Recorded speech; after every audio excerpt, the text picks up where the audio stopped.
only on NFL Network. The NFL Today on CBS is presented by There's only one. And welcome back to the NFL Today. And now Amazon takes you out to the sights and sounds of the game between the Colts and the Jaguars. Let's take you out to Jacksonville with our announcers, Spiro Needis, Adam Archuleta, and Aditi Kinkabwala.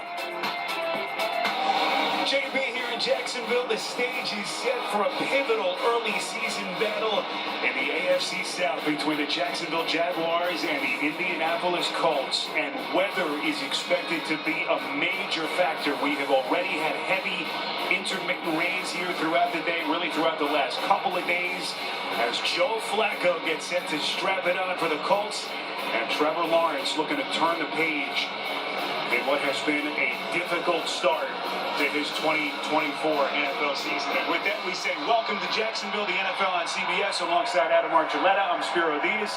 We'll hear from Aditi Kinkabwala in just a couple of minutes. Arch, here we go. The Colts have turned the page. They have won back-to-back games at home. Big one last week over Pittsburgh. And desperation time for Jacksonville. Well, both of these teams have some similarities. Namely, they've had some major injuries that they've had to contend with.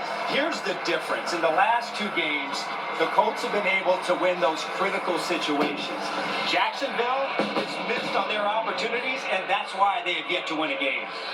Good couple of weeks for Shane Steichen and the Colts. The good news, they win last week, their second straight at home. The bad news, their two most indispensable offensive players are out today. No Anthony Richardson and no Jonathan Taylor. And so Joe Flacco, who was great last week on in relief, makes his first start as a Colt. Well, the best news is that you have a guy that has only come off the bench 4 times his entire career, to come in the game, in the passing game, just not miss a beat. It's the same thing he did last year for the Cleveland Browns, where he went 4-1 and allowed them to get to the playoffs. He came in, executed the offense, and you've got to believe, Spiro, that his 2 top receivers feel the same way.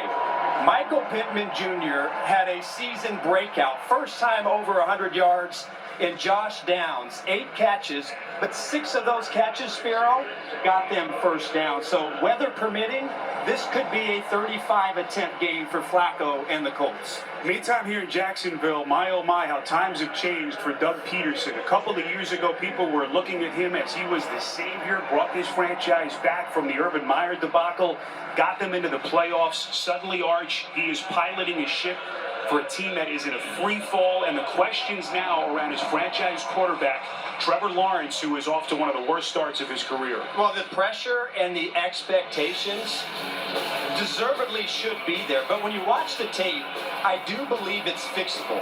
He's just got to hit the easy ones in the layups. He has a great route from his rookie, Brian Thomas Jr., but that ball just has to be there. Later on in the game against the Texans, his security blanket, one of his most reliable receivers, Christian Kirk, gets open, and he's got to be able to hit that. So I know he's only completing 53% of his passes, but if he just relaxes, lets it rip, and hits the passes he's supposed to hit, then they're going to be able to have a chance to win the game. Trevor Lawrence celebrating his 25th birthday today. Will it be a happy birthday for Jacksonville's franchise quarterback? The Colts are in town, and the kick is just around the corner on CBS.